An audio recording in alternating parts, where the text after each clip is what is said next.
haqiqatun la usuluhu lil maqsadi wa musyahadah nuri tajalli binjila man rama durran lissafinati yarkabu wa yaghusu bahran summa durran hassala. Dan hakikat itu ya? Dan hakikat ialah apa tuh? Sampainya bagi yang dimaksud.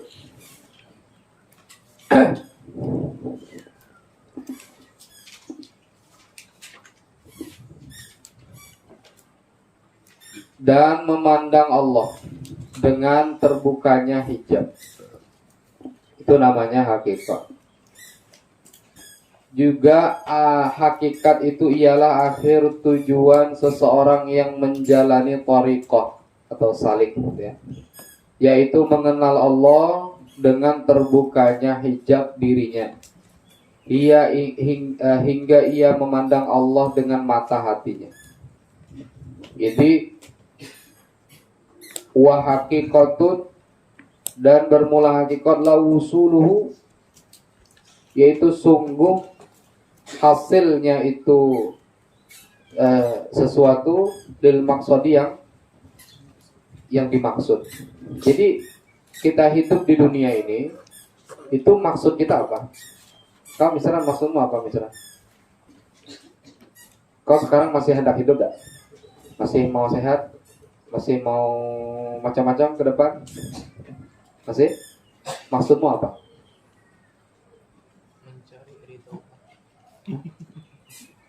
Mencari? Coba cari di mana-mana, cari. Di sini ada daya, di sini ada daya gitu. Kamu maksudmu apa, Nurul? Besok masih mau hidup? Setahun lagi? 10 tahun? 100 tahun? Mau 100 tahun kok kayak ini kan? Awakmu kayak itu aja maunya 100 tahun umur. Coba ketawa. Nah iya kayak itu, tapi tidak ada gigi lagi. 100 tahun. Maksudmu apa? Tidak tahu, tujuan hidup tidak tahu. Tahu tidak tujuan kita nih mau hidup ngapa? Menghambakan diri kepada Allah. Oh, menghambakan diri kepada Allah. Pada intinya ngapa? Ngapa juga? Nah, ya itu.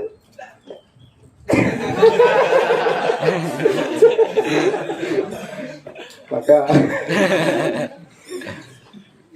udah cukup. Menghambakan diri kepada Allah. Tujuannya apa? Untuk apa kita menyembah Allah? Kita mau sholat, kita mau belajar, kita mau memahami agama ini untuk apa? Yang tegap. Naikkan lagi badannya. Nah, gitu. Gini ya. Nih. Dah. Hah? Karena tidak Tuhan selain Allah. Iya tahu. Tujuannya apa? Mencari ridho Allah. Mencari ridho Allah. Nah itu yang dimaksud. Jadi hakikat itu sampainya bagi yang dimaksud. Jadi yang maksud kita hidup ini apa? Maksud kita mau berpikir, maksud kita mau macam-macam, maksud kita hidup, maksud kita bertakwa, maksud kita ibadah itu apa?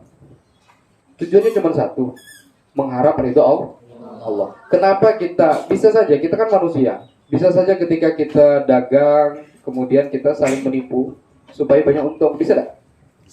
Tapi kenapa kita tidak mau menipu? Kenapa kita tidak mau bohong dalam dagang?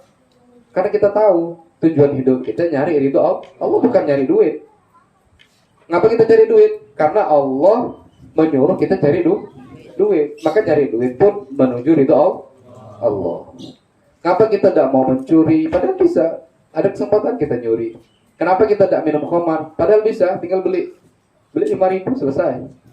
Ya enggak? Kenapa kita tidak melakukan yang haram? Kenapa kita tidak zina? Kenapa kita tidak memandang yang haram? Kenapa kita meninggalkan mendengar yang dilarang? Kenapa kita meninggalkan menyentuh yang haram? Kenapa? Karena kita tahu tujuan hidup ini bukan itu. Tujuan hidup ini adalah mencari ridho Allah. Kalau tujuan hidup kita tidak ada, ya sudah, semuanya kita laksanakan. Yang penting untung. Betul nggak? Hah? Maka karena tujuan hidup kita adalah mencari ridho Allah, maka kita takut yang lain. Nak kaya bukan tujuan kita. Ayo, siapa yang mau jadi orang kaya sini? Angkat tangan. Yang mau jadi orang kaya warik, angkat tangan. Nggak ada. Itu bukan tujuan. Allah dah ada. Allah dah ada. Dah ada. Kalian manusia, kalian wajib kaya. Jangan mati sebelum kaya. Ada tak? Tidak ada. Berarti itu bukan tujuan kita. Kalau Allah kasih kaya, syukuri. Betul tak? Jadi yang tujuan hidup kita apa? Menuju ridho Allah. Tidak ada nih ini mau cari ini, mau cari jabatan, mau cari apa? Tidak ada. Mau cari harta banyak, tidak ada.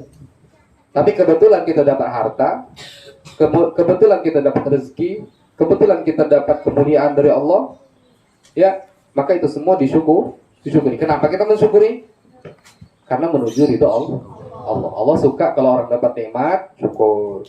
Kalau orang lagi diuji, sabar. Kalau orang lagi ditetapkan sesuatu, ridho. Paham ya? Lalu ngapa juga kalau kita orang azan maghrib sampai waktu maghrib, ngapa juga kita harus sholat? Kenapa? Coba. Nih, yang kopi hitam. Tidak tahu. Kok ngapa sholat maghrib? Ngapa? Hah? Yang belakangnya tahu? Yang belakangnya? Tahu? Apa jawabannya? Halo?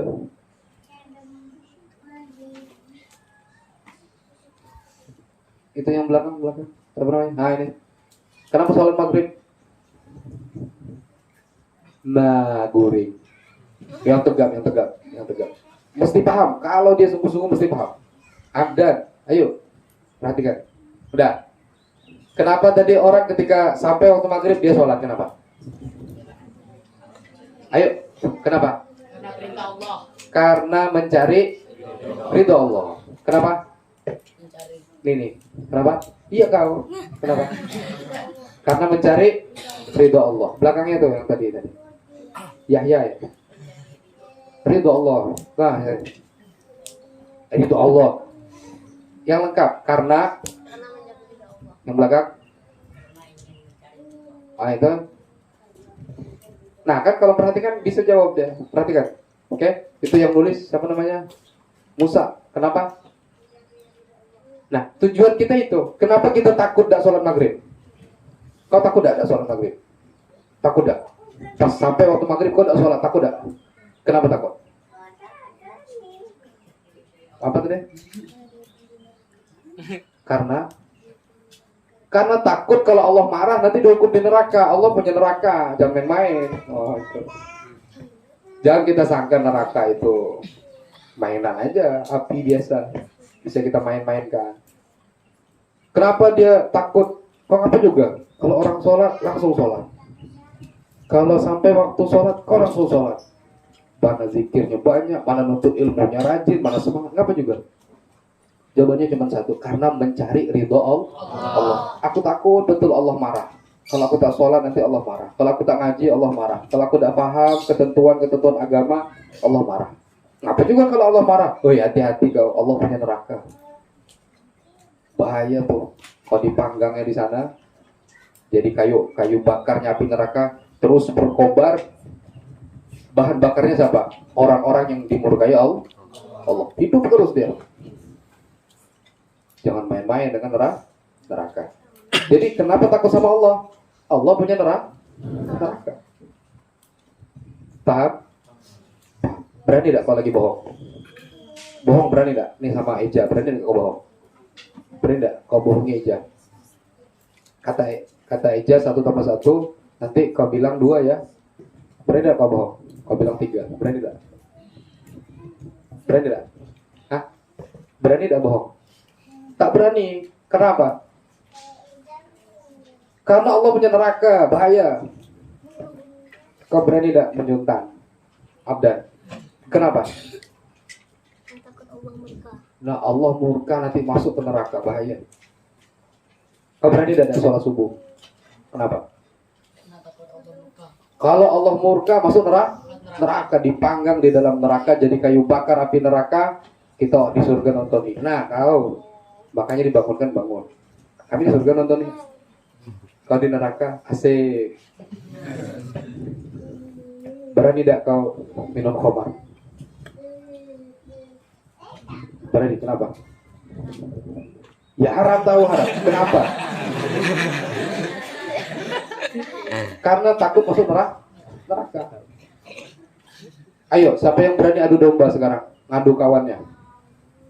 Ngadu kawannya. Siapa yang berani jentil telinga kawannya tanpa jentil telinga kawannya, menzolimi kawannya, ngambil hak orang lain. Ayo, sampai berani angkat tangan. Berarti berani sama neraka. Berarti berani sama ancaman Allah Subhanahu wa taala. Siapa yang berani? Ayo.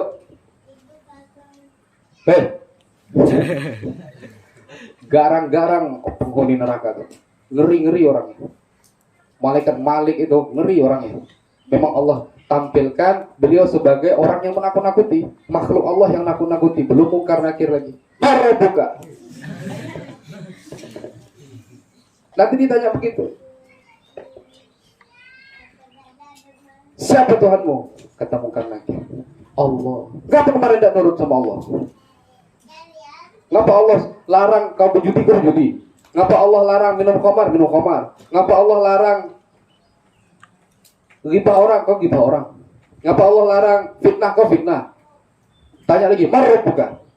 Allah. Ya Allah, hidupkan lagi saya sebentar saja, minta ampun. Tidak bisa lagi. Di dunia sudah sering meninggalkan sholat.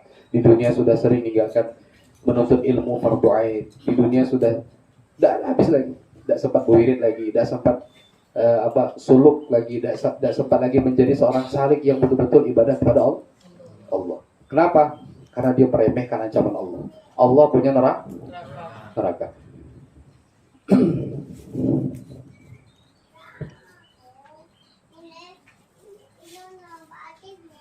Maka kalau kita dipilih dua seperti itu, mau neraka apa surga? Jawabannya pilih mana?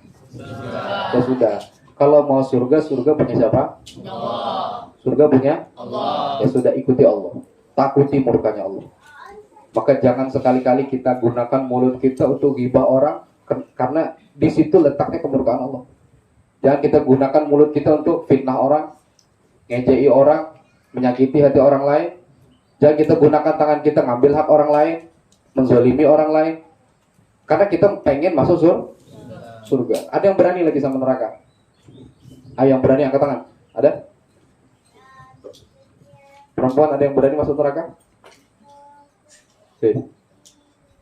Dikurung di dalam ruangan, di dalam WC aja. Kalau dikurung selama seminggu, berani tidak? Dikurung di WC, dikunci tanpa makan, tanpa minum, tanpa mandi, tanpa macam-macam. Dikurung dalam WC, berani tidak? Tak berani. Apalagi ini dikurung dalam neraka itu sempit. Berdesak-desakan kalian di kamar berapa orang? Hah? 16 orang. Nah, 16 orang. Kalau di neraka tuh kayak WC, itu bisa 1000 orang di dalam. Sempit. Walaupun neraka itu luas, tapi dijadikan sempit. Dikubur aja sudah dihimpit bumi sudah. Kenapa? Karena dia di dunia tidak mau menurut sama Allah. Jadi bukan kita masalah takut kita berdosa, bukan masalah kita takut meninggalkan kewajiban, takut kita mengerjakan yang haram. Bukan masalahnya apa-apa. Kita takut sama neraka itu. Ngeri siksaan Allah. Sekali bohong, digunting lidahnya. Berulang kali. Bahkan dalam keterangan ribuan tahun. Berbohong, tarik lidahnya panjang, potong, tarik, potong. Ada malaikatnya. Percaya tak? Hah? Percaya tak? Itu berbohong. Belum kalau kalian tak sholat maghrib, belum kalau tak sholat subuh, belum kalau tak sholat zuhur, belum banyak qadaan. Minta ampun lah sama Allah Subhanahu wa ta'ala. Jangan lambat-lambat lagi. Dunia tak lama. Paham? Nah, itu namanya hakikoh. Semua milik Allah Subhanahu wa ta'ala.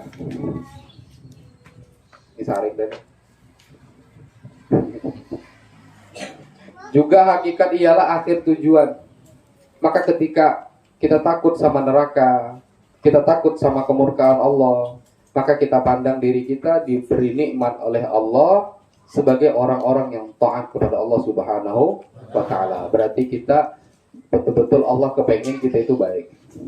Berarti kita merasa betul-betul Allah itu kepengen kita ini jadi penghuni surga, bukan penghuni neraka. Maka kita dikasih jalan kebaikan terus.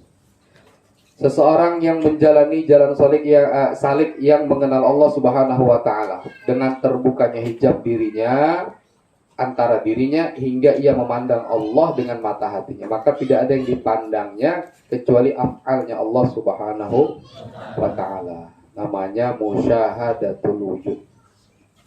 Ya, musyahadatul wujud. Jadi tidak usah jauh-jauh. Kenapa kita saling memuliakan ke kawan kita, ke guru kita, ke orang lain? Kenapa kita saling memuliakan? Jawabannya yang ringkas satu, karena kita sama-sama makhluknya Allah. Maka kalau kita memuliakan makhluknya, sama saja kita memuliakan Sang Pencipta. Maka kita tidak mau zalimi kawan. Maka hablum minan nas, kata Nabi, juga perlu dijaga. Kata setengah ulama akan datang ya. Wallahu a'lam bishawab. Mudah-mudahan ada manfaatnya, barokahnya, dan mohon maaf atas segala kesalahan, kekhilafan. Wallahu a'lam bishawab. Al-Fatihah.